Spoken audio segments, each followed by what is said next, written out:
This is for the little girl who sits in the back of the classroom, face covered by her favorite gray sweater that resembled the gray sky of a seemingly perfect life.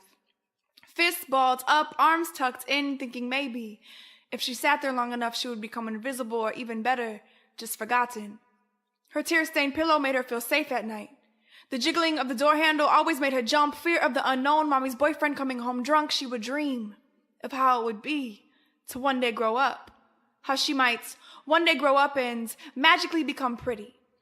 How she might one day grow up and somehow obtain one of those video vixen bodies. She spent hours in the mirror. Her family made jokes about how conceited she was, but really, she was conjuring up ways to make herself better. Ugly is what she defined herself as.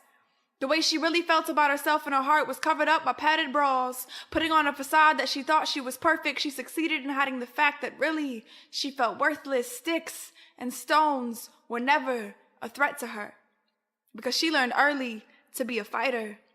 But words broke her, especially the absent words from an absent father. Broken promises followed her like a shadow in the twilight, barely there until it hit midnight, and these broken promises turned into cries. Tears soaking her pillow, but to her demise, they would dry right before the sunrise, so her battle was never known.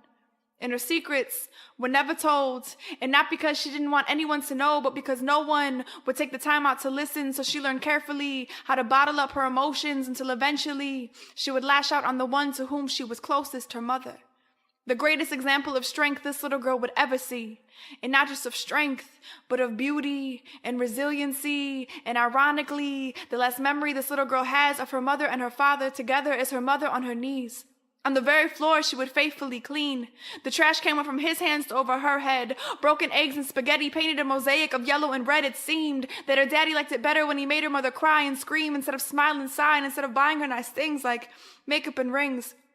He preferred to make up her face himself with black eyes and broken jaws, not so trendy things. This is what this little girl thought love was supposed to be, a perverted picture painted by her parents. Until one day, this little girl's mother finally gained enough strength to walk away. And this little girl walked in on her mother, hiding her cries and drying her eyes, and at that moment, that little girl promised herself that her children would never see her cry. This is for the young woman behind this mic. Fist clenched, palms sweaty, far from invisible, because God took her pain and turned it into a pedestal so her once silent voice can now be heard by many. She's a modern-day Esther. She will save her generation from themselves because she remembers all of the hell and all of the sleepless nights by herself. This is for me. I remember the first time he touched me. It was like I could finally breathe. And I was willfully drowning in his waves of inexplicable peace, and he held me, and it was beautiful. And for the first time in my life, I realized that somebody wanted me wholeheartedly, unconditionally. There was no more need for padded bras or covering up my flaws, because he knew them all way before I even did, and he still died for me in spite of my sin. He was chasing after me long before I knew him. That safety I felt at night was him.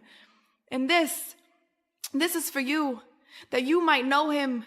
That the sound of my voice might somehow amplify the sound of him knocking on the doors of your heart, and you will willfully let him in like I did. This is for you, young girl.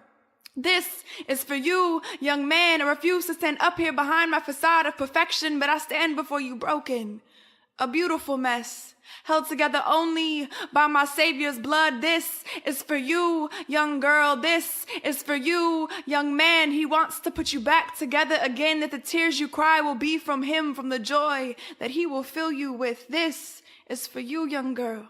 This is for you, young man. And I beg you to let him in. I beg you to let him in.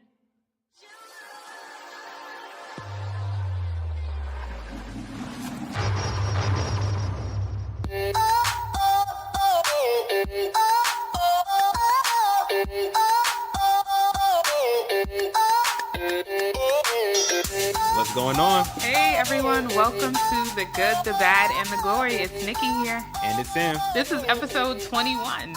Yes, absolutely. And we have a very special guest here with us. Yes. Spoken word artist, Leah James. Hey y'all. is in the building. Hey. We're so happy to have you. I'm honored to be here. I'm super excited. Yay. Awesome-tastic. So as usual, we're going to get into this week's hot topics. Then we're going to hear some more from Leah and check in with that. I hope you enjoyed that amazing piece at the beginning. How was your weekend?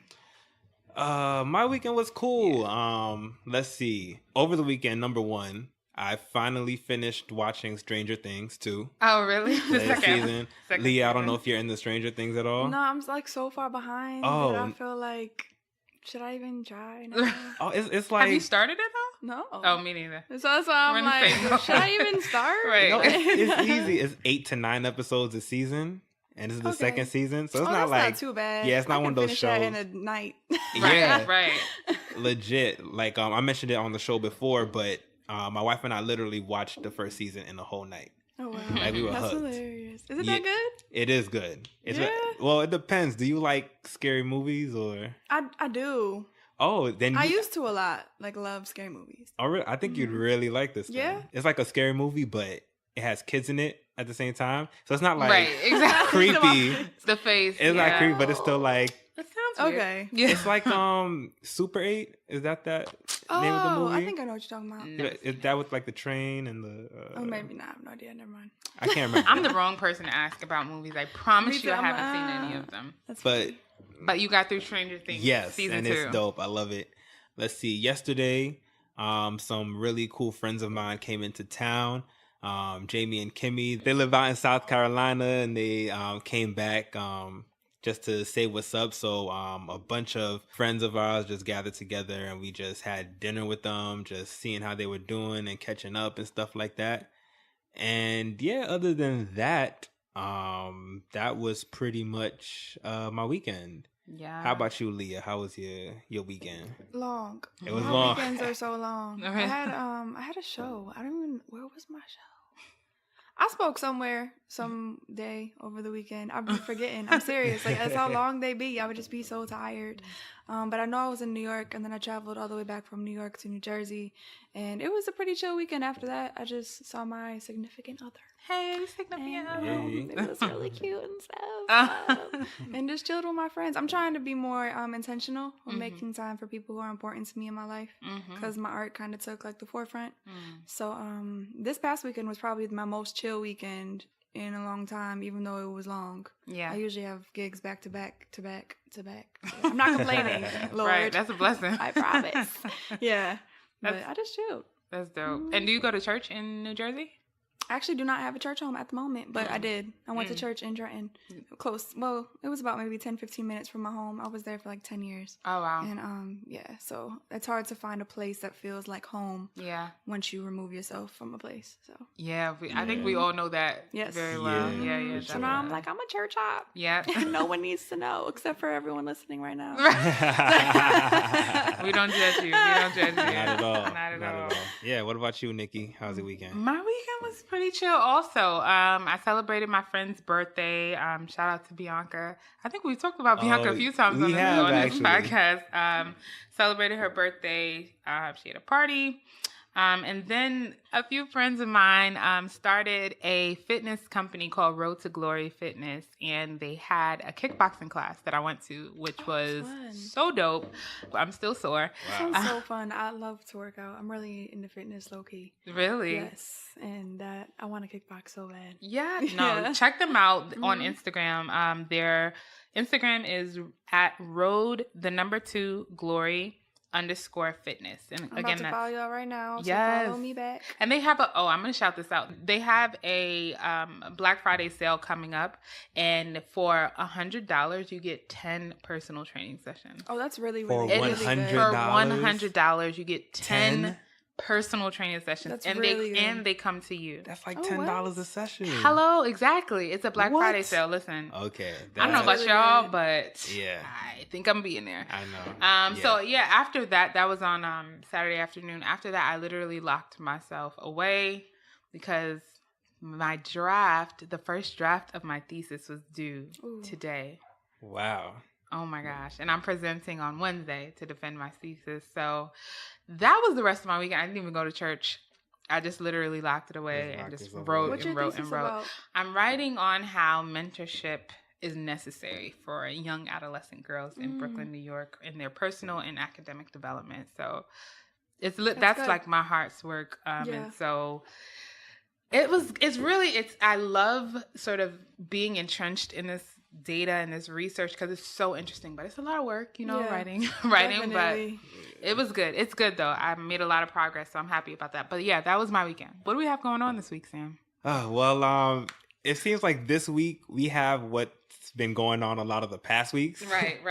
So it's the continuing saga of Hollywood just burning. Hollywood is burning. America is burning.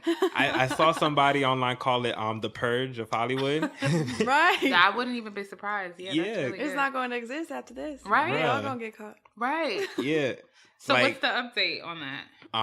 Charlie Sheen has been added to the list of people who have preyed upon other actors. Are we surprised? Right. No, not at all. I wasn't surprised by Charlie Sheen at all. Like, I knew. Yeah. Right. I thought we knew this. Right. I thought we took care of that already. Unfortunately, now what surprised me was Louis CK. Apparently, he also had some not so good run-ins with fellow female comedians.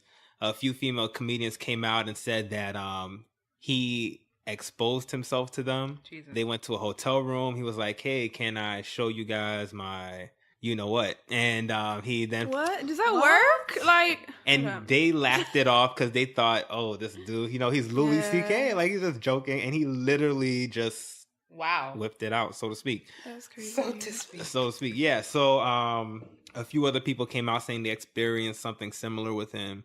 And he did come out and admitted to these claims. Yeah, he said, pretty much these stories are true. That was me. He apologized for it and everything. But as you guys know, what has been going on, everyone who has been accused, and when it seems like there's a lot of evidence stacked against that person, they literally get everything taken away from them, and they pay the consequences. So he had a Netflix special coming up. He lost that. He had a movie that's about to come out. That's gone as well. I mean, what more can we say about what's going on in Hollywood? Like, it just... I'm amazed. Yeah. I'm amazed. The New York Times came out with a list of men accused of sexual misconduct recently. Yeah, right after Harvey Weinstein. I'm not surprised, honestly. I'm just not. I'm not. You're not surprised? No. Why? Because I grew up around a lot of perverts. And I'm just like, oh, that's like my friend's dad who used to come out of the bathroom every day in his short behind shorts, the same exact shorts, and you could see everything. And he would just sit there. And like, we were all young girls at his house. Wow. Just sitting there. And like, being a woman, a lot of things like that happen to you, and you kind of push it to the back of your mind because it is traumatic. We think of trauma as like something like, boom, bam, in your face. Like your whole world fall apart. No, like certain things are traumatic, and that made me afraid of older men my whole entire life. Wow. So when I'm hearing this now, I'm just sitting here like, really? So it's got to be famous people for y'all to care?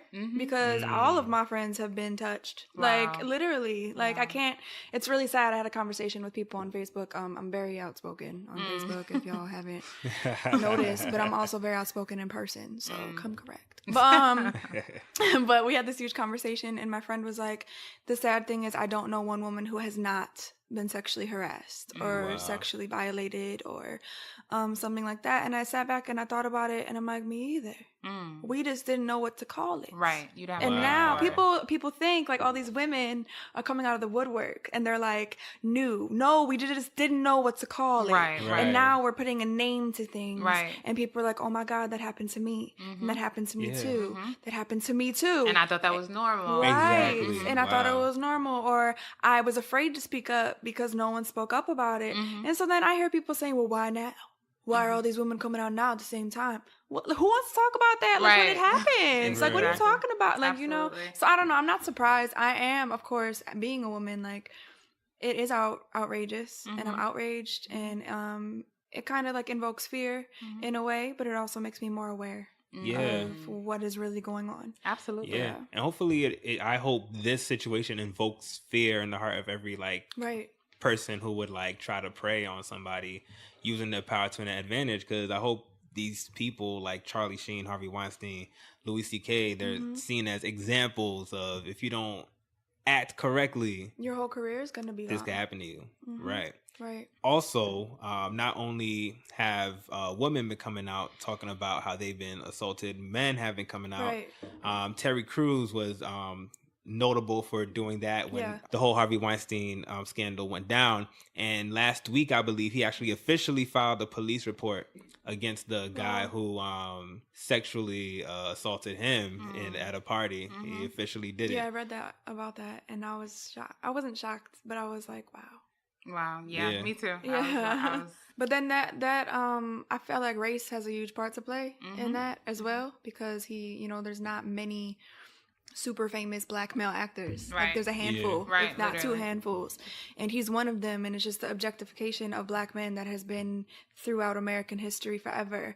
And he was probably afraid to speak about it because, he's big, buff dude, plays all these hard roles. Yep. And that actually happens. And I'll imagine, like, just because you're big and buff and strong doesn't mean you don't have feelings. Right. Like, Absolutely. or you don't feel like you were violated. Right. And I remember reading that, and it hurt my heart too, because I was like, imagine how many men have been touched and they're afraid to lose their masculinity. Exactly. Or, be assumed as not heterosexual or things like that. Stuff like you couldn't defend yourself. Or Right. Stuff like Or that. they're emasculated by coming out. Of course. Can you imagine how many... I know there have been so many men who saw that Terry Crews came forward and be like, oh, if somebody touched me, I would have did this. I would have did this. You don't know what you would do You have until no you're in that idea. situation. You have no idea. So shout out to Terry Crews for being bold and doing that. But I'm sure, like I said, I don't think this is the end at all. No, it's just the tip of the iceberg. Oh, of course. It's growing daily, and this needs to happen. It sucks, but it needs to happen. Yeah, 22 men since Harvey Weinstein. 22 in a matter of like a week, I believe. That's crazy. That's crazy. What else is happening? And even sadder news, Tyrese, the story of Tyrese continues. When we last left off with Tyrese, he claimed that Will and Jada gave him $5 million to support his case and his fight for his custody for his daughter. It has come out that he actually lied about receiving that money. Which is hilarious. He to needs me. help. He does. He absolutely Genuinely. Yeah. does. They also put out another report. His ex-wife's lawyers came out saying that, we actually had set up some time for Tyrese to spend some time with his child, but he is actually not gonna show up. It already wasn't looking great for Tyrese. Doesn't look good now. And apparently he is also coming out now and saying that he was on some medication that caused him to act in that way. Yeah. I kind of think that could be true. Because, so I used to follow Tyrese on Instagram. He just started to get really, really annoying. Yep. Because I'm like, shut up. Like, you don't even stand for what you talking about. And that's really important to me. So, but like when he had the breakdown, when he was crying and stuff, the first thing I thought of when I saw it was like, he's mentally ill. This isn't just like a regular breakdown. Because I have a lot of friends who deal with it. And I myself deal with anxiety and depression. So when you when you recognize that in yourself, it's easy for you to see that in others. Yeah. And when I saw that breakdown, I'm like, oh my God, like there's something off.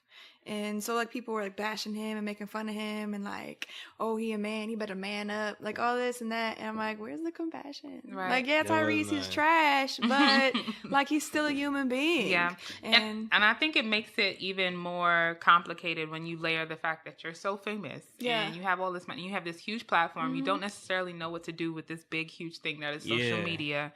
And so you take all of that and all that he's going through with his custody battle and you mix that with anxiety, with stress, with medication, and it comes out as Tyrese. It comes Being out as in the public eye is no joke. Oh, of course. Like 500 people know who I am, and I'm like, right, freaking out. It's probably more than that, but like, you know what I'm saying? I always say I'm fake famous. Like I was having a really bad day one day, and I got recognized in Chipotle, and some lady was like, "Oh wow, oh my God, you spoke at my church 3 years ago, and you changed my life." I said, "I'm so sorry. I'm just having a really bad day. I don't mean to look angry. I had on like sweatpants. My hair was not done. I had a scarf over like my face, trying to like hide." And yeah, it was really funny. But like when people pay attention to what you do, you can't be a human being. Right. You can't have a bad day. You can't curse. You can't cry. You can't That is trip very and true. fall. That Like is you very can't do true. any. It's really annoying. So when I see stuff like that, I'm like, God forbid I get famous for real and y'all talk about me like y'all talk about Tyrese. We all. I'm suing all y'all. Right. Like, for slander. Like, But speaking of suing, though, apparently Tyrese plans to represent himself in court. why he doing? See? Why? Exactly. That's a good question. Someone need to check him in somewhere because he Why? off. Something off. Something is off. Right. Like, for Mrs. real. And apparently, I read this earlier today as well. I was about to just say, where is Mrs. Tyrese? Mrs. And all of this. She Tyrese? brought this I up last cannot. week. Right. Where's his wife at with everything? But Are they not together? No, Sorry? they're together. not- Yeah, Oh, they are together This is a then. new wife he has now. Oh. Oh, actually, I don't know how old. It's like a How long? year. A year Or now. Something She like probably embarrassed. Yeah, Right. but apparently she's also pregnant Mm. right now. that. Nice. But we'll be praying for Tyrese. I'm not gonna lie, I did laugh at the "What more do you want from me?" But You're a jerk. a little bit, I a little laughed. bit. I I'm not laughed gonna too. lie. I But can't watch no more. I was like, I'm done with this. but we hope all goes well for Tyrese. So what else do we have? So there was a very special sighting this week. Rumi and Sir Carter made a special appearance with Beyonce and I believe her mom. This is like one of the first time they barely I think show the first time they've been like seen. since her official like photo shoot Yeah, I when they think were some paparazzi caught them on vacation. I mean, and I liked it because they just look normal, like a normal family, like a Yeah, mother absolutely. and her two children, her mom. I believe some other people were there. It was cool. You know, the world is always looking for what they're about to do next, Jay-Z and Beyonce. So it was good to see those pictures. That was Yeah, I'm not gonna lie. Jay-Z looked a little like He too looked- normal. he Like they looked caught daddish. Jay-Z. He looked He like a old father. now. He looked like He a looked like a father. real Jay-Z family old man. now. Isn't he like? He's like pushing 50. Yeah, he Pushing getting 50. out there. Absolutely. I loved it. So we had a very special.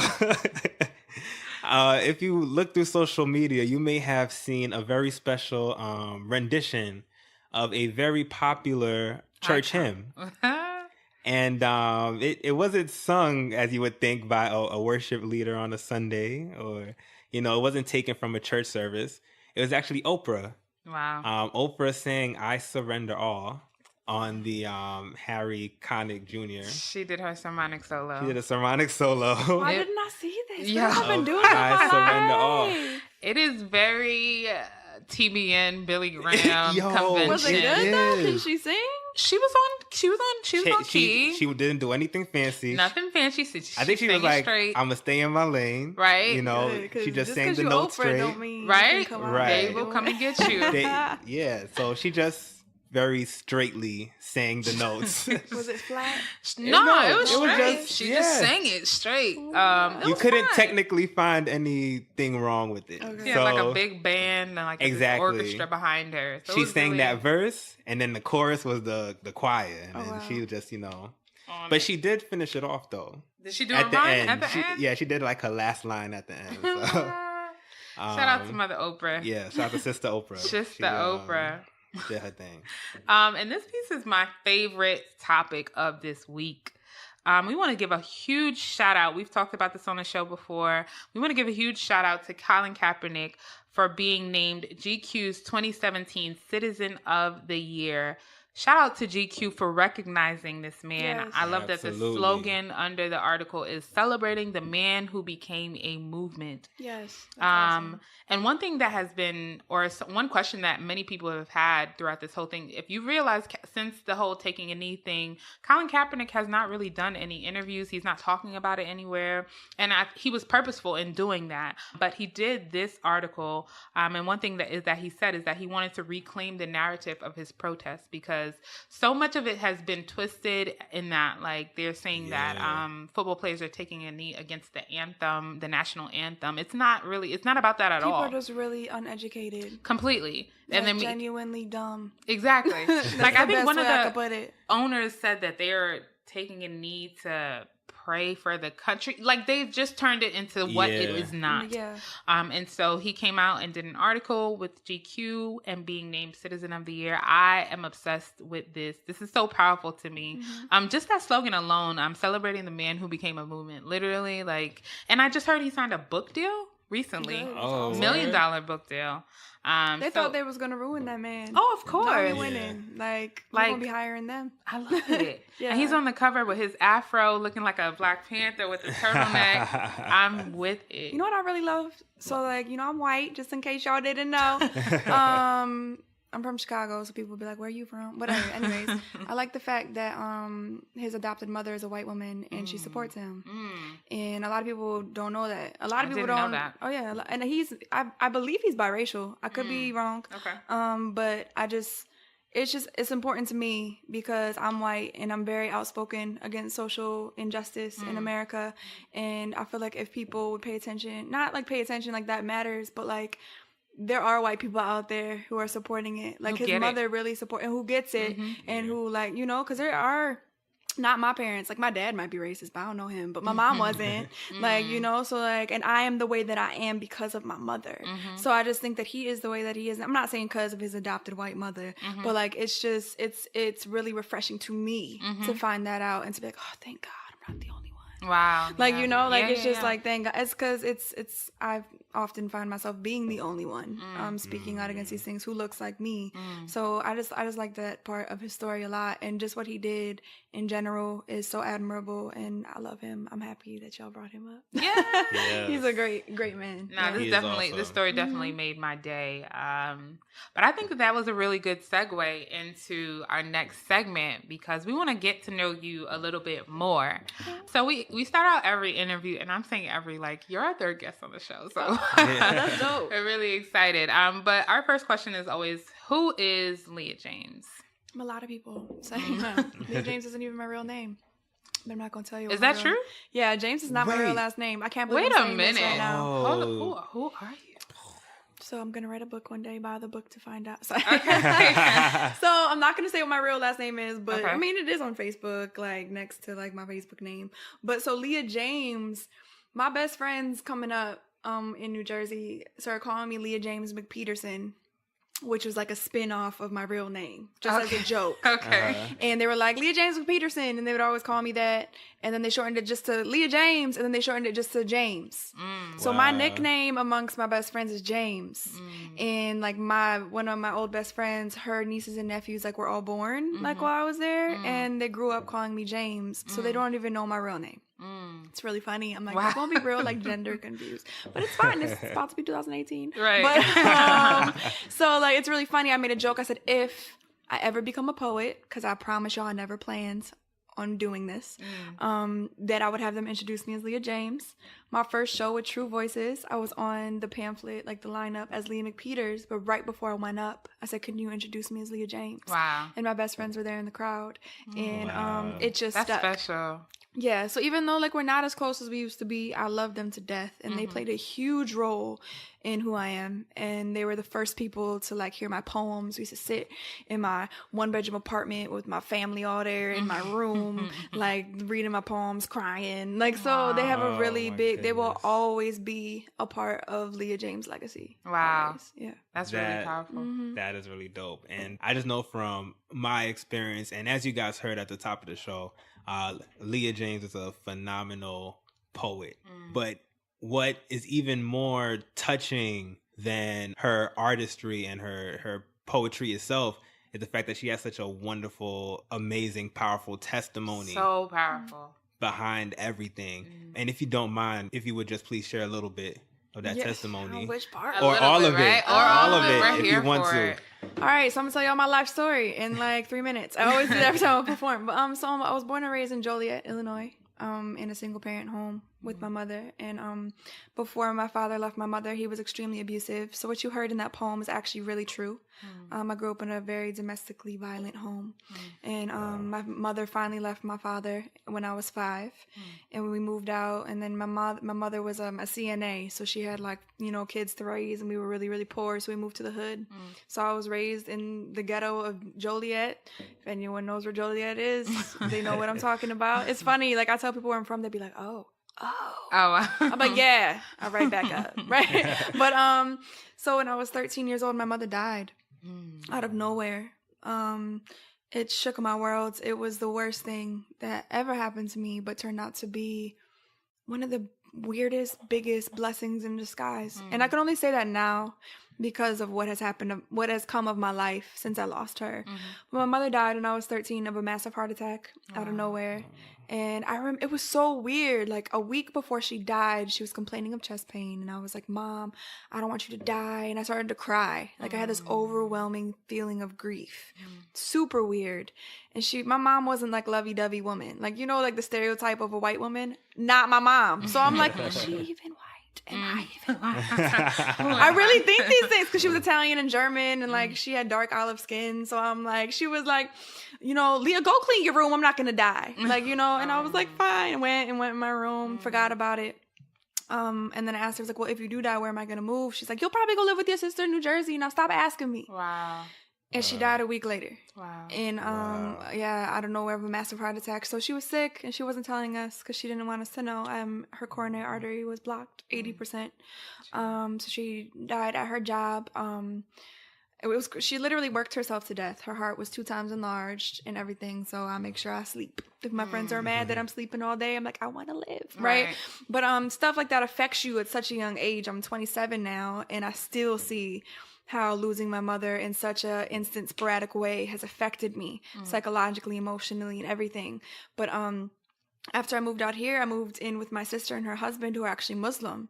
And I often say I fell in love with Jesus Christ in a Muslim household because despite what the media tells you, we all know the media lies a lot, they're not hateful people. They encouraged me to find a church of my own. Never once did they push their religion on me. They educated me on what Islam was so I could make my own decision. And what made me make the decision to stick with Christianity is they had 99 names of Allah hanging in the house, right? And I was like, let me read this. And I read all the names, and it was all the names that we call God, that Christians call God, that we call Jesus, except for love was not on there. And I was like, wow. And we know that God is love. So that's what made me stick with Christianity, because the love that I felt from being with God transformed me. So I lived there. My brother-in-law was extremely abusive, verbally, mentally. Told me, you know, I would never amount to anything, that I wouldn't, literally to my face, that I would never be anything, that I was the reason my mom died.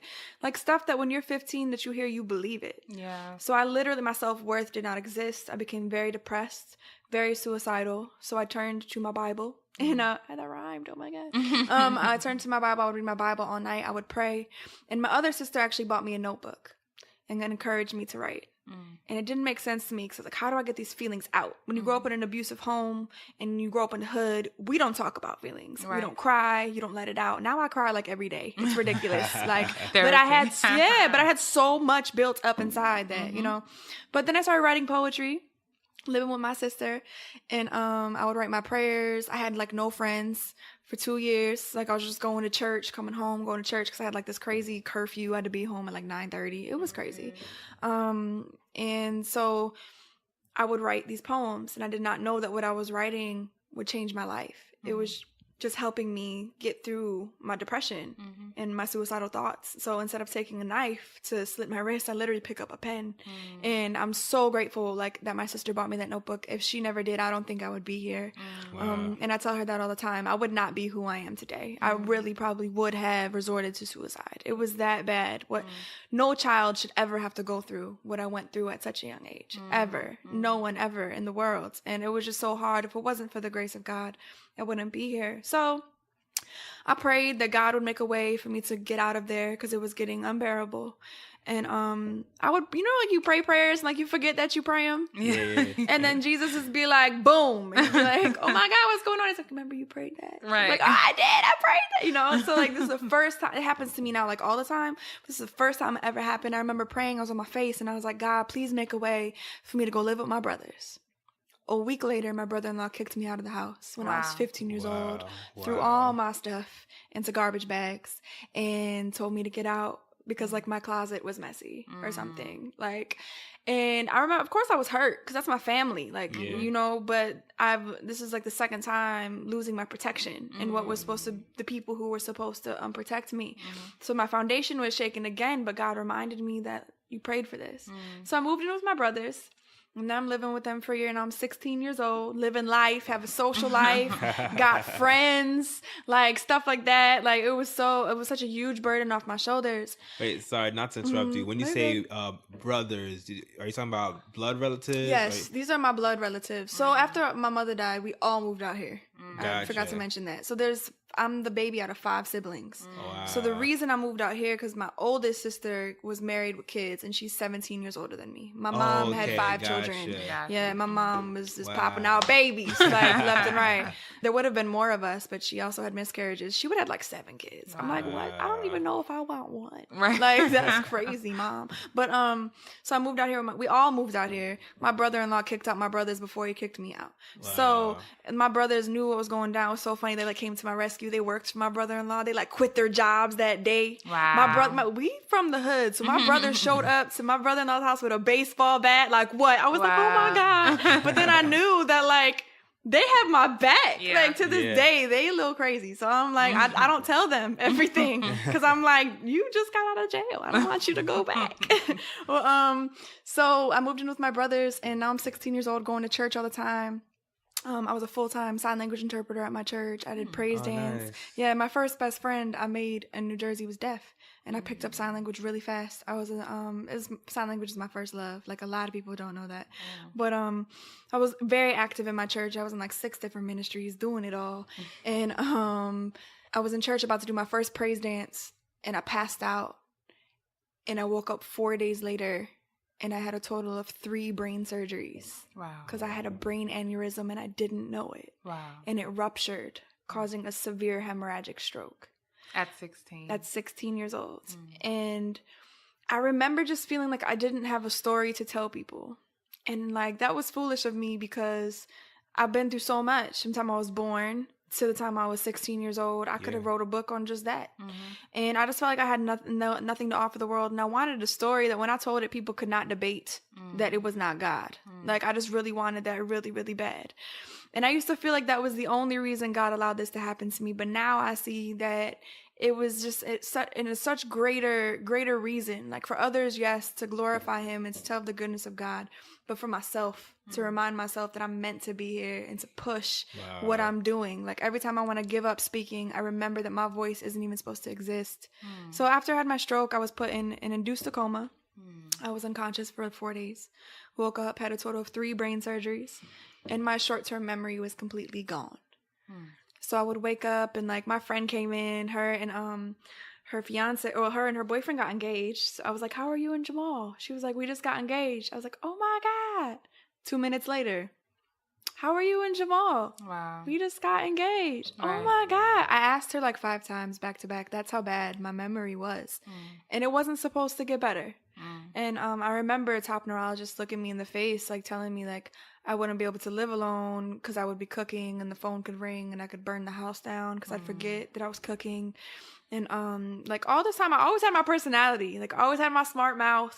Like I was like jumping at the nurses. They had to like tie my arms down. It was crazy. Wow. I was such a bad kid. Like my brain like reverted back to like ghetto Leah from Joliet, like trying to fight my nurses. Like it was really weird. But the brain does that when you have a stroke. It kind of freaks out and like reverts back to an earlier time. The brain is like a computer. So after I lost my short-term memory, they told me I would never get better. But this is like a pivotal moment in my experience. I remember I was in intensive care, and usually there's always a nurse in the room in intensive care. And this time my nurse stepped out, And I was like, perfect time to pray, right? Super spiritual, whatever. But I really wanted to talk to God because like he was my only friend at the time, my closest friend. So I prayed and I never asked God why, as in like, why me, God? But why? Because I know you don't do anything without a purpose. And I asked him why and if I would ever get better. And God spoke to me clear as day. I say it was either God or I'm absolutely crazy. Think it might be a mix of both.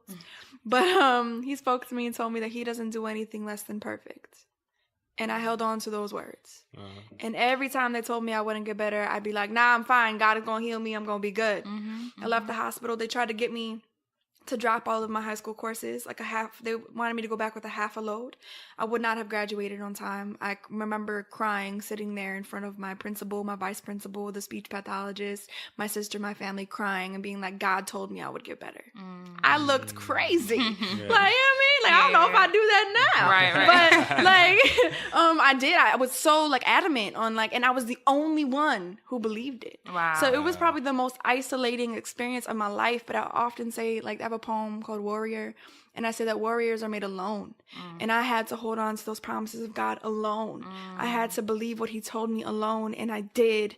And now I'm recovered. Yes. Like, I graduated high school at 17 years old. I got my license at 17 years old. They told me I wouldn't be able to drive ever in my life. I got my license. I went on to pursue my associate's degree. I graduated with my associate's degree.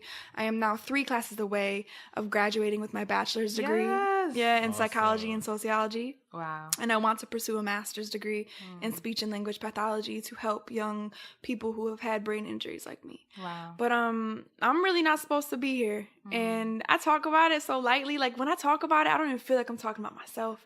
But like, I Google this stuff. Like, I Google statistics. I try to find out if there's anyone like me who has recovered. And like, when I go back to get like tests done, I haven't been back in years, but when I go back, like, the neurologists don't know what to do. They're like, so like, do you understand? Like, this doesn't happen. And I'm like, yeah, I know, it's really crazy. Like, this one lady, she had a really cool accent. Her name is Dr. Eichord. She would always be like, the bleeding on your brain was so sporadic. And she would say sporadic so dramatically, like, so sporadic. And like, the bleeding on my brain was on the left hemisphere of my brain, which actually controls it's a large portion of your brain that controls language and writing, which is really weird because I'm totally like a public speaker who writes stuff. Wow. So that's my story in a chunk of what I've been through. The most dramatic part of my story, I believe, is my stroke, my ruptured brain aneurysm. But I know that God has delivered me and protected me from so much, from growing up in a broken home, from growing up in the hood, from growing up having no parental guidance. Like, I literally have broken every statistic that is against me. Wow. And I know it's only because of the grace of God, because there's been times where I have been like, Lord, I don't want to live, God. Right. If I don't wake up tomorrow, I'm good. Like, I've had those conversations with God. Like, and they don't happen as often, but they still do happen sometimes. And it's just, that's the burden of, you know, overcoming so many demons and comes with things. Yeah, like, I remember hearing your testimony for the first time at When Women Worship, that concert in Brooklyn. That was such an amazing, life-changing night for me. I can't wait for the next one. Yes, the next one is coming, I believe, December 8th. I don't care if I'm not on the roster. Like, I'm going. Like, I don't want to be just so I could worship the whole time. That concert was phenomenal. And I remember hearing your testimony that you just shared with us that night. And what blows my mind is just how God restores. Yeah. Because literally what they told you would never do again is what he used as your platform to give you your voice. That's how I started speaking, because I had such a desire to tell what God has done for me. And now I speak on like a plethora of things, but that's what got me confident enough to stand on the stage. Wow. I was so shy. You can ask any of my friends. I was always the awkward white girl in the corner. Awkward as crap. I'm still awkward, but like, I mask it with humor. Wow. I'm hilarious. But like, I remember like, God did it. Like, he just transformed everything. I think he had to do something that dramatic for me to have the audacity to get behind a mic. Wow. The most beautiful redemption stories can only be written by my God. I don't know about any other people's God, but that sort of brings us right to our glorious thought today. And we really want to talk about how we overcome our demons of the past. You know, there are a lot of us who have been through a lot, who have maybe had labels put on us, who have been through certain things, who've made a lot of big mistakes in our lives that we can't necessarily get over. Right. And we sort of still see ourselves from that light. We still see ourselves as broken or as sick or still that girl with that speech impediment or anything, or whatever our vice was. Right. It's hard for us to see past it and see ourselves as God sees us. So let's talk about it. How do we overcome our demons of the past? Man, it's tough because there are times when you don't even realize that something has been like kind of haunting you for so long. Mm-hmm. Or even if you do realize something has happened to you in the past, sometimes we don't even realize certain actions we do or that has tied to this very action, certain things we believe that's tied to, you know, somebody saying something about us in the past and stuff like that. So it's so tough to begin because you're trying to dig for a root, essentially. Like, it's sometimes some of the surface things that come up, the source of it is something that's really deep rooted inside. Right. So I don't think we ever overcome. I think we're in a constant state of overcoming. And because I always used to think that being whole or being healed or something like that was like a destination when it's not. It's just a state of who you are. It's a state of being. Wow. And I have learned that on my own. Like, I struggle with depression heavy, like, and I know Jesus very well. Yeah. Like, I love him. Like, I've given my life up for him, and I still have days where I don't want to get out of bed. Yeah. I still have days where I don't like myself. I still have days where, like, I can't breathe because my anxiety is through the roof, but I've been through some stuff. Right. And people will be like, oh, well, you can't use it as an excuse. No, it's not an excuse. It's a reason. Right. And I'm like, no, like, you cannot go. So we're very much human as we are spiritual. And so our humanity is affected by tragedy that we call demons, right? Or things that we've done or things that we've been through. But just because our humanity is affected, that doesn't mean our spirits are not. And our spirituality is very much connected to our mental well-being. And I have learned that just as I take care of my physical body every day, like I shower every day, I take care, I make sure I look good, all of that, you need to do that for your spirit and your mind as well, whatever that looks like for you. Yeah. And whatever that is. Like, for me, I like to work out. I go to the gym, but I've also found that the gym is very hard. Like, you could also make your demons deeper by just working out and working out and working out. So I've also found great an outlet in meditation and self-reflection and looking back at what I've been through in order to move forward. I find that there's a beauty in, like, recognizing your demons and calling them out. The fact that I could say, yeah, I deal with depression. Yeah, I deal with anxiety. I used to think that I was just really emotional all the time. And my friends would make fun of me. You always crying. You always getting upset. No, I'm just really anxious and I'm really horrified. And that is a trigger. And now I know what triggers me. And now I know, like, if I hear a man yell, I freak out. I shut down. Like, I'm like a little girl all over again. I don't know how to stand for myself. I don't know how to speak up for myself, but that is a trigger for me. So now what do I do to change that? You have to, like how you said, you have to get to the root of it. But ultimately, I have found the key to my personal healing is being tender with myself.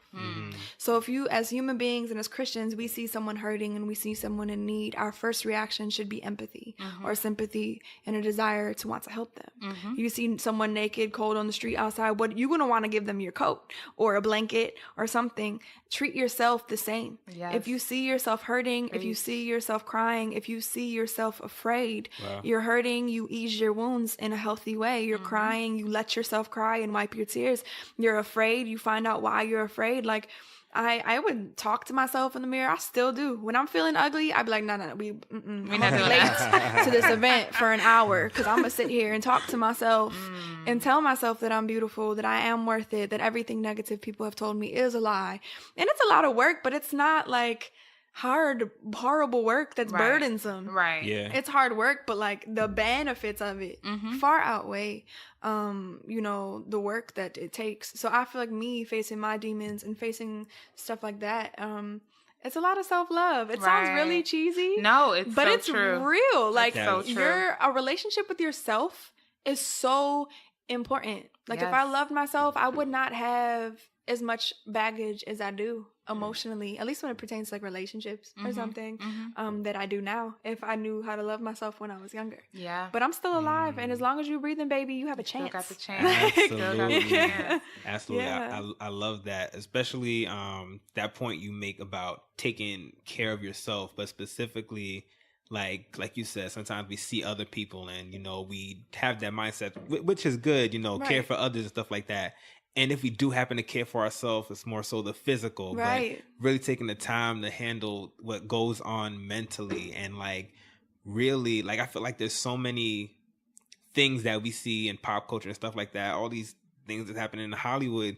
Some people just have not dealt with certain things mentally, and like haven't taken the time to really care for themselves. And I feel like we as a society have to come to a point where, as much as we push people, every year go get a physical checkup, Right. you know, stuff like that. We really got to push this mental wellness, because I feel like everything kind of just flows out of that in a sense. Yeah. Like people does. shooting up And- places and Yeah. all this crazy stuff. And then like It's even on like you're not even like that dramatic. Like certain things, like ways to communicate. Like Yep. I'm horrible at communication. Ironically, like when it comes to my feelings, like God bless the man I'm with now, because I have cried in front of him like 25 times within the first week of us dating, and I'm like, you still here?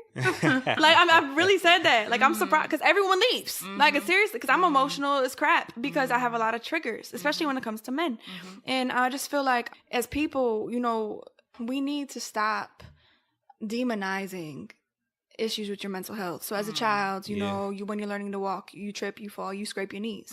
Your knees heal. And your mental health, as you're growing mentally, you're going to trip and fall and scrape something, and something is going to get hurt. Right. But you have to acknowledge it in order to heal. If I was such a tomboy growing up, if my mom just let my scabbed up knees or my cut up knees get infected, I'd have no legs. Right. Like, you know what I'm Right. saying? Right. You know, so like it's little things like that. Like one little wounds can cause a whole infection in your body. Imagine what that does to your mind. Right. One little thing. Like Wow. I was bullied really bad growing up. Really bad. Like I've been spit on. Like I don't talk about that often. Like really bad. Like so bad where I would beg the public bus driver to go around the block to drop me off because the kids wanted to jump me. And because I just didn't look like everyone else. And it was bad. But like little things like that, like getting bullied, still to this day. Yeah. If someone comes at me crazy, I'm like, you're not about to bully me. Right, And I'm 27. right. Yeah. And I still am like, nah. I'm like really, Yeah. it's like it's a defense mechanism that I've built, but I've acknowledged it. And I feel like when you acknowledge it, it doesn't fully go away, Yeah. but you learn how to like deal with it in a healthy way to where it could become a benefit for you. Absolutely. Because now I could speak up for myself in situations that, you know, it protects me now rather than me just being a jerk all the time. Yeah. Like, Yeah. Yeah. I've actually had a few conversations with some friends recently about this very thing, about dealing with issues of the past and sort of really unearthing them, because so many times we bury it and we just say, you know what, I don't want to deal with that, because one of my friends said, I don't feel like being emotional all the time. I don't want to Right. sit and cry all the time. I don't want to deal with that. So I'm just going to push forward and act like nothing happened. It's impossible. And I try to tell psychologically that is impossible. it doesn't work. And I try to, man, I have a really close friend and she does that. She even says that. She's like, I'm good. I'm not going to deal with it. Right. I'm like, but you don't see how you're displacing that. Exactly. And it's coming out in your other ways. relationships. Absolutely. That's coming out how you talk to people. And if you look at people who do that, they usually often don't have a lot of close, intimate relationships that are lasting or strong rooted. And it's just like, you see it, you see these things. And it's just like, you have to point it out. And like, I'm a psychology major, but like I've learned this stuff from analyzing myself. Right. Like it took me a long time to get these close, deep friendships that I have. Yeah. And it's because like I had to take years of healing. And yeah, it comes with, oh, Leah, you crying all the time. But guess what? I'm going to be good when I'm 50. And yeah, You know, it might take that long, but I still have a couple more decades to live a healthy life. Absolutely. But right now, I'm going to cry at every chance that I get. Yeah. And I'm going to talk about what I've been through. And I don't care if it makes me look weak or emotional or dumb or sensitive or whatever else you want to label it. Yeah. No, it's actually healthy. Right. And that's the thing. The thing is that it's work. Yeah. It's active, intentional work. You know, dealing with whatever it is that you've gone through in life. But I think what makes it, or what people don't realize, or what sort of hinders people from actually dealing with it, is that thinking that you have to do it alone. Yeah, you do not have to do the work alone. You Right. don't have to deal with whatever you've been through or whatever you've gone through, who you believed that you are. You don't have to deal with that alone. Right. God has given us so many resources. Definitely. Whether it be a therapist. I told my friend last week, find your tribe. Yeah. Find your people who get you, who hear you. And they'll come to you. Absolutely. Once you're open to it. Like, my closest friends, like, I wasn't looking for them. We just happened to meet. And, like, they're my sisters. They know, like, the dark secrets of Leah James. Absolutely. That, like, if they told people, my career would be over. Like, that type of stuff. Like, not over, but, like, people would definitely judge me. Right. But they're my go-tos. Yeah. When I fall, when I slip, and when I can't write about it. Yeah. When I can't perform it. Like, they're there, and they have helped me. Excuse me. They have helped me in many ways that people that I've known for years haven't. And like they just came into my life, and I know they'll be there forever. Yeah. But I prayed for that. I prayed for friendships like that. I prayed for people who would understand me with no judgment, no strings attached. No strings attached. Because really redemption happens from the inside out. Yeah. Yes. And even when I think about from the inside out, I think about it starts with in your mind, right? And causing yourself to intentionally believe something that you may not naturally believe. Right. And that's where affirmations come in, right? Or waking up and saying this thing. Although I may not believe it, I'm going to force myself to internalize this thing. Affirmations work. They work. I think I'm the bomb because I told myself I was the bomb That's when I it. didn't think I was the bomb. And now you Absolutely. can't tell me anything. And then I'm Like- gonna live in that. Right. I'm the bomb. That's how Yep. I'm living out my life. And that's because it. Why? that's what Because I I said. say who I am. Because I said dictate that. who I am. Absolutely. Yeah, they really work. Oh yeah, they absolutely It's so work. weird, like how that works. Like I'm just Yeah. talking to myself, and now I'm a new person. Right. Like this is crazy how we're there's created. power. There's power in Yes. speaking something. Definitely. There's power in positive thinking Yep. as well. Yep. Like when my mind used to be so negative. I used to think about every flaw. I used to never smile because my teeth are crooked. But now I'm sexy with crooked teeth. Absolutely. That's it. And someone loves me Yes. with these That crooked is teeth. it. The right person Like, is going to love. and they're not gonna Absolutely. find that a flaw. They're gonna find it beautiful. Beautiful. And like people used to tell me that, like, you gonna find somebody, he gonna love all your flaws, and I'd be like, that doesn't exist. That's crazy. Right. I don't believe it, and it exists. It exists. It really exists. absolutely Like and it's exists. horrifying, but it exists. Like, I mean, even it's overwhelming. If you really Yeah. even think about it, maybe before you found your significant other, Right. saying that it exists brings Yes. it to you. Yeah. Yes, Like, that is you so know, absolutely. true. That is Yeah, so true. Just even changing the way you speak about certain Yep. situations, changing the way you speak about yourself or what you've gone through. It literally that brings it aligns the universe to change It in really your does. behalf. You know what I'm saying? So Absolutely. And like you mentioned before, it's just like a day by day process of like Yeah. constantly gaining power over that thing that tried to take that power from you. First realizing, what it is, coming to that like acknowledgement of like, all right, this is the issue right here.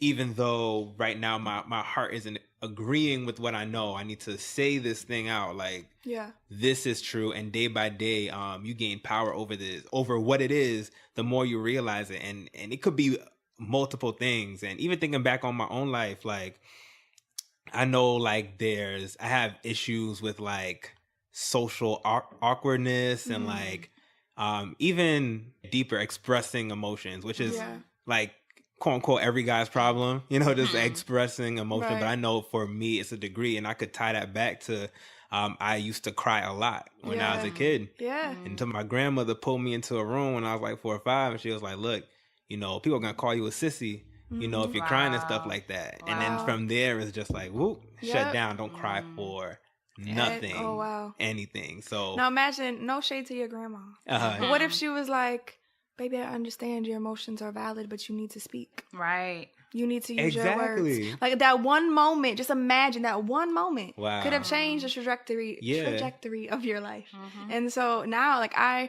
try to do that even with adults because we can undo. Like we truly have the power to heal ourselves. In like my experience with my stroke. If I didn't believe that I wasn't gonna get better, I probably wouldn't have gotten better. So every time I'm like, oh, I'm so jacked up emotionally. I used to say that. I used to be like, I need therapy. I'm not gonna get into a relationship until I get therapy. I need help. I'm this. I'm jacked up. I'm horrible. I cry too much. Like all the things that people told me, I internalized and I believed it. And I was like, hold up. Tears are natural. Right. If you don't cry, there's something wrong with you. You got extra toxins in your brain. How about that? You're crazy. Like, and like I had to reverse the thing, but like I had to do that moment for myself. Yeah. That whole like, no, Leah, it's okay to cry. Just use your words. Like, and tell myself. And now I'm lucky to have found someone who understands that and but it took, I'm 27. Like, I mean, you know what I'm saying? It's a long time. Yeah. But they're out there, but I feel like we have the power to heal ourselves. We have the power to speak over ourselves and to point something out and to make it better. Yeah. And I always say, as long as you're breathing, you have a chance. Absolutely. So I compare my experience with my stroke to my emotional wounds. I'm like, nah, if I can believe that my brain that was bleeding for hours is going to bounce back and I'm going to be good. I know that my heart's going to be fine. I know that my mental health can get better. I know that emotionally I can grow. Like, all these things that I've overcome, now I apply it just to everything. Yeah. And I'm like, if you believe it, you can achieve it. Absolutely. As cliche as that sounds. Yeah. Yeah. It makes me think about, you sort of touched on being kind to yourself. And that's sort of like one of my life mantras, like treating yourself as you would one of your closest friends who's Someone going through told the me same. to do that. Yeah. And I started to do it. So now I tell people to do it. Yeah. Someone told me that once. She's like, you're too hard on yourself. And I was like, whoa, I am. Yeah. It makes me think of the scripture, Proverbs 16:24. And it's one that I don't hear often. And it says, gracious words are like a honeycomb, sweetness to the soul and health to the body. I love that scripture. I just got the chills. I love it. Great words that are full of grace are like sweetness to your own soul and health to your own body. So if you even think about that scripture and you speaking to yourself. Yes. Yeah. Speaking, giving yourself grace. Giving yourself grace is sweetness to your soul, and health can heal you. Yeah. Can heal you Be completely. sweet to yourself. Be kind to yourself. Love yourself. Like you would treat your significant other. Do that to yourself or more. Yeah. And it works because the better you love yourself, the better you love others. Yeah. Absolutely. I genuinely do not believe that you can genuinely and healthily love someone else if you don't deeply, deeply love yourself. Because there comes a sense of understanding of other people's issues, or like, you know, everyone's like, oh, there's so many broken men out there. Who's not broken? Right. Like, and you could love someone whole. You could literally, if you love your own brokenness, you can come across somebody who's broken and you can be like, you know what, baby, I got you. Yeah. Because I loved myself. Right. Now I'm going to love you like I love myself. You're preaching. And like, because I'm experiencing it. Yeah. It's biblical, And it's like, real. It's so It's real and yeah. it's powerful. Like, you don't got to be perfect to love someone else, and you don't got to be perfect to love yourself. It's just love makes things whole, and that is biblical. Yeah. Like, Absolutely. love makes Biblical. things whole. Yeah. Even something like the point right before that, like talking to yourself. Like sometimes we don't realize certain things that sometimes we could take for granted. Like something like that is biblical too. Like we hear scripture so often, like, why art thou cast down, O my soul? Like that's someone talking to themselves. Like read you need Psalms. to like David talked to himself all the time. all the time. Yo, like Psalms got me through Why when you I felt so like I was sad? going crazy. Man, read Job.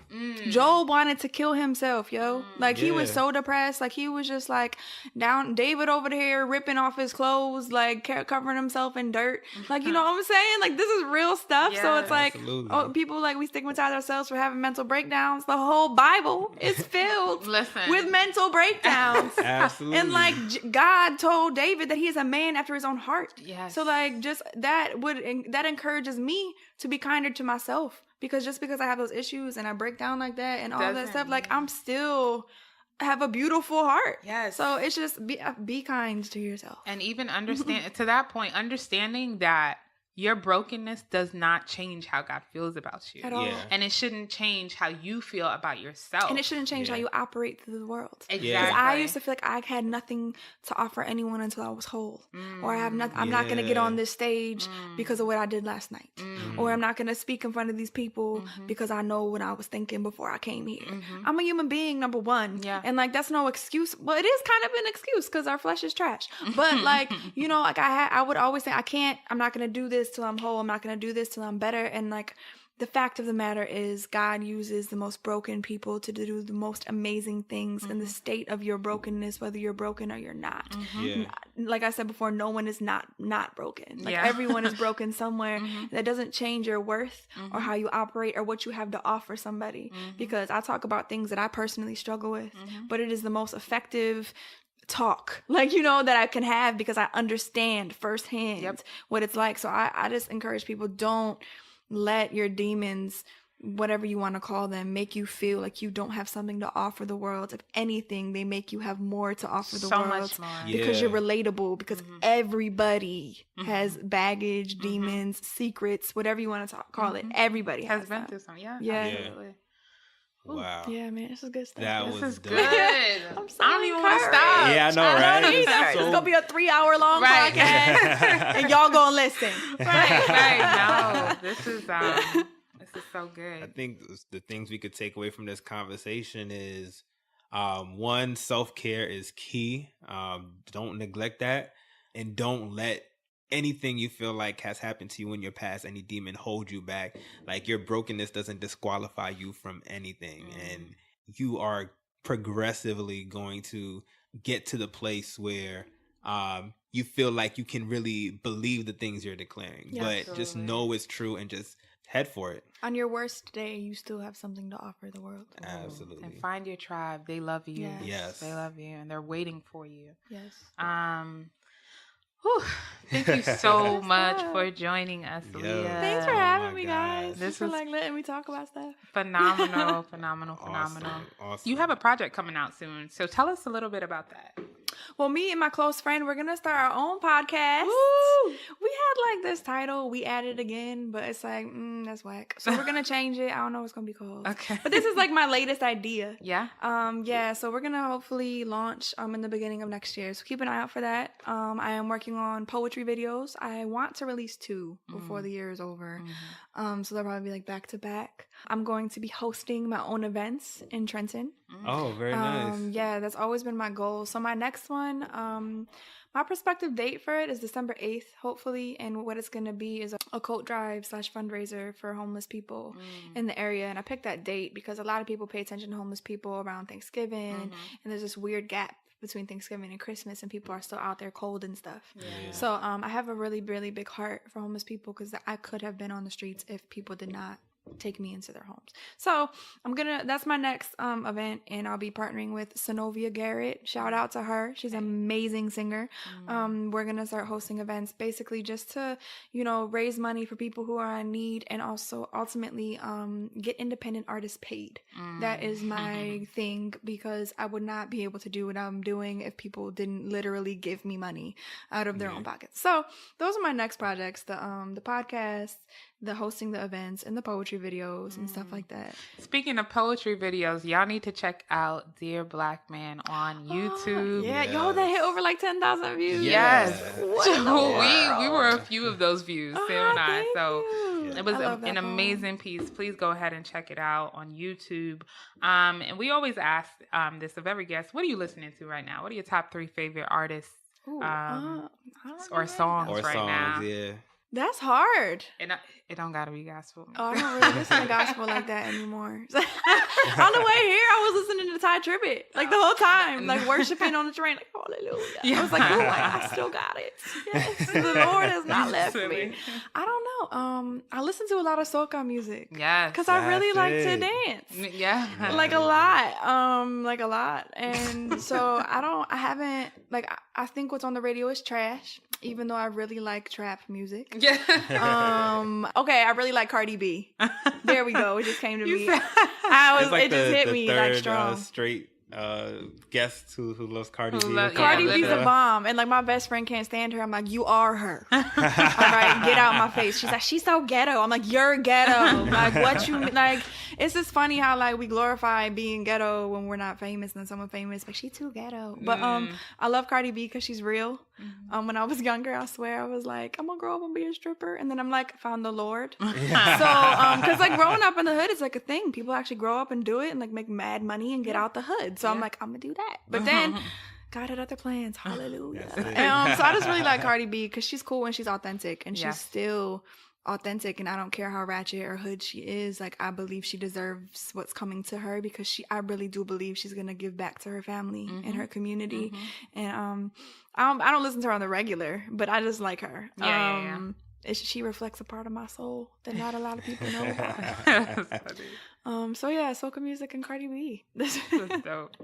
I think that wraps up our episode 21. Yes, for sure. We're legal now. We can drink. That's hilarious. I'm so honored to be here. No, thank you we're happy so to- Real. This was fun. This is amazing. Thank you so much for joining us. For sure. We're happy to Anytime. have you here. And where can the people find you, keep in touch, see what the latest things you put out?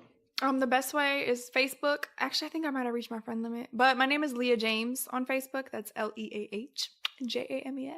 I have a website, Yeah. MissLeahJames.com. Can you say that again? MissLeahJames.com, but it's MS Leah James, not MISS. So MissLeahJames.com. My story is on there. I do have a blog. I'm gonna get more consistent with it in the beginning of the year. I want to do like vlog series and stuff like that. Series, it's not a word. I'm doing vlog series and a like blog thing through my website. I am on YouTube under youtube.com/Ms. Leah James, which is MZ Leah James, because it wouldn't let me do the MS. Like, it just wouldn't let me change it. So I'm like, yo, whack. But if you go to my website, there's a link to my YouTube channel on there as well. And I'm on Instagram as Leah James, but it's Leah with 2 H's. Leah. You gotta get clear. I'm trying to be consistent. It's just not working because everything's taken. And on Twitter, I'm at James the Girl because I'm a gangster thug and I refuse to change it. Everyone's like, but you need to be consistent. I'm like, they'll find me if they want to. But I don't use Twitter as much. If I do use Twitter, it's when I'm on a controversial rant and I want to go off on people. So follow me though. Like, Follow so her. you can see what I care about for real. Wow, that's so cool. Thank you for sharing that. Awesome. Sam, where can they find you? Oh, you guys can find me at Oh My Lord. That's OHMILORD on Instagram and Twitter.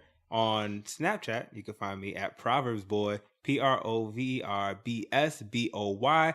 Follow me. I love making new friends. You can find me at NICKITY_. That's on Instagram and on Twitter.